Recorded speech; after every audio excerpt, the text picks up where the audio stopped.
Oke, jumpa lagi dengan saya Henry Danon di Klinik Burung. Di sini saya akan mencoba berbagi tentang kejadian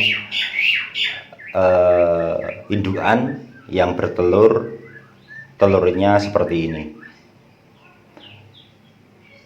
Jadi ini ada 3 telur, kemudian yang satu teridentifikasi ada telur yang kok berbeda dengan telur-telur yang lainnya.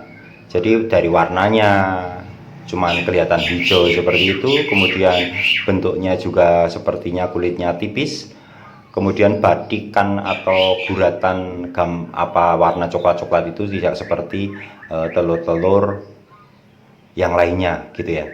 Jadi bentuknya juga agak bulat, tidak lonjong dan tidak keras ya. Ini sepertinya telurnya agak lunak. Nah, nanti kita akan bahas kenapa indukan kita itu bisa menelur seperti ini. Padahal kita sudah memberikan nutrisi ataupun vitamin, tapi kenapa kok indukan kita masih seperti ini ya? Jadi kalau ada teman-teman yang punya indukan dan indukan itu mengeluarkan telur seperti ini, baiknya segera kita ambil burung itu untuk kita kondisikan terlebih dahulu. Jangan sampai dia menelur lagi. Nanti karena resiko untuk terjadi egg bedding itu sangat tinggi. Jadi telur yang lunak, cangkangnya yang lunak, itu nanti saat telur itu dikeluarkan, dia nanti akan kesulitan dan membentuk telurnya bulat seperti ini. Nah, ini telur yang kita coba pecah, kita bisa lihat ya. Itu telurnya sangat tipis sekali. Sangat tipis sekali. Dan ini membuktikan bahwa burung kita itu kekurangan kalsium. Kalau walaupun kita sudah memberikan kalsium, vitamin kalsium dari masinan seperti sotong, telur puyuh yang sudah dilembutkan, ataupun vitamin-vitamin yang memang ada kandungan kalsium yang cukup tinggi juga, tapi kenapa burung kita masih terjadi hal seperti ini? Itu karena kekurangan vitamin D3. Jadi kenapa kok bisa kekurangan vitamin D3? Nah, vitamin D3 itu didapat dari sinar matahari. Makanya kandang-kandang yang seperti ini, kandang-kandang yang intensitas cahayanya itu kurang, maka kebutuhan nutrisi D3-nya itu tidak terpenuhi dengan baik.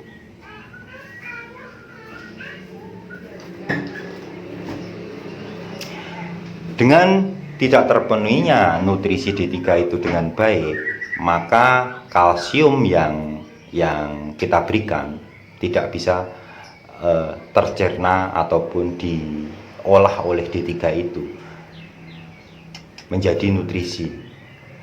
Nah, ini adalah kandang yang bagus. Jadi sinar matahari langsung, karena dibuka di bagian belakangnya, sinar matahari langsung masuk ke dalam kandang. Itu kemungkinan untuk terjadi egg bedding itu sangat rendah. Kekurangan D3 itu sangat rendah. Walaupun egg bedding itu faktornya banyak sekali. Kegendutan juga bisa menyebabkan egg bedding ya.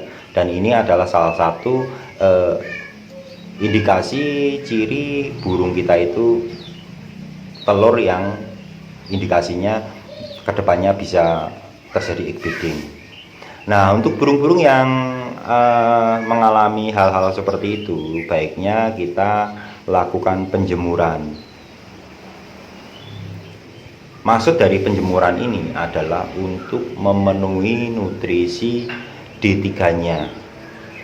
Karena D3 ini bertugas untuk mengolah kalsium yang masuk ke dalam tubuhnya untuk dijadikan nutrisi dan tersalurkan dengan baik dalam tubuh si burung kita.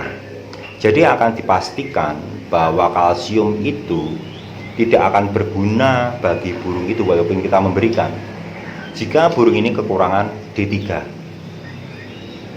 Maka saran saya bagi teman-teman yang punya kandang yang ada di dalam rumah yang intensitas cahayanya itu kurang bagus, baiknya nanti mungkin 1 bulan sekali atau 2 bulan sekali burungnya saat masa kawin itu kita ambil, kita lakukan penjemuran seperti ini supaya nutrisinya tercukupi. Nah, penjemuran ini bagi burung-burung yang sudah terjadi keluar telur seperti itu, baiknya lakukan selama 7 hari sampai 10 hari supaya nutrisinya itu benar-benar terpenuhi gitu ya. Jadi kalau itu dibiarkan dan tidak dilakukan penjemuran, maka kemungkinan terjadi egg beating itu sangat-sangat bisa terjadi, dan itu fatal akibatnya jika kita tidak mengetahuinya. Maka dipastikan burung nanti pasti bisa tewas, mati ya, karena dia tidak bisa mengeluarkan telurnya itu karena lembek. Jadi posisi lembek itu kalau burung mau mengeluarkan telurnya itu karena bentuk dari cangkang yang sangat lembek itu, akhirnya dia akan lengket, kemudian dia tekan keluar, dia keluar, makanya bentuknya agak membulat kayak gitu, agak besar. Jadi dia akan susah untuk keluar kalau cangkangnya itu terlalu tipis.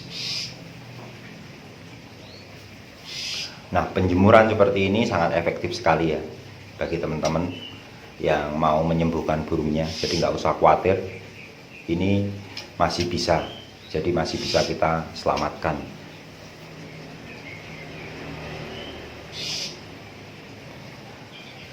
Jadi setelah kita berikan penjemuran, kemudian otomatis burungnya akan terpenuhi nutrisi D3-nya, burung akan jadi lebih singset. Kita nggak perlu ngejor-joran ya untuk EF-nya ya. Saat penjemuran seperti ini, kita berikan saja 7 atau 8 pagi dan sore. Kemudian jangan lupa setelah penjemuran kita berikan nutrisi-nutrisi yang cukup untuk pemenuhan kalsium. Jadi bisa pakai vitamin-vitamin yang mengandung kalsium tinggi ya. Bisa juga diberikan sotong, kemudian bisa berikan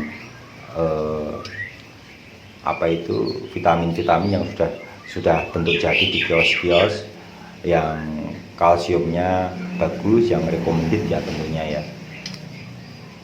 Karena sudah dijemur ini, saya pastikan kalsium akan jadi lebih baik, distribusikan menjadi nutrisi yang berguna bagi burung kita kalau sudah dijemur. Nah, setelah melakukan penjemuran, biasanya saya akan memberikan nutrisi. Biasanya nutrisi ini saya berikan di jangkrik pagi dan sore. Terus saya lakukan itu selama 7 hari sampai 10 hari. Jadi saya menggunakan super breeding ya. Di sini kandungan kalsiumnya itu sangat bagus, sangat tinggi. Dan ada kandungan vitamin-vitamin lainnya seperti vitamin B dan lain sebagainya. Nah, ini kita berikan sepucuk saja, sepucuk dikit saja. Terus kemudian kita campurkan di jangkriknya. Kemudian berikan saja pagi dan sore. Karena dia tadi sudah dijemur, maka kebutuhan D3-nya sudah terpenuhi dan harapannya vitamin kalsium yang kita berikan ini bisa diolah sama yang namanya D3 itu tadi. Nah, di air minum juga saya berikan. Di air minum ini bisa kita ganti 2 hari sekali. Tapi saat penjemuran jangan dijemur ya kalau ada vitaminnya untuk air minum. Jangan kena sinar matahari.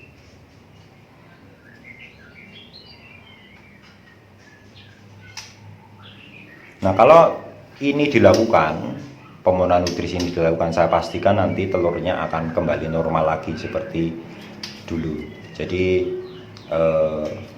teman-teman nggak usah cemas kalau punya masalah seperti ini, segera kita tangani dengan baik.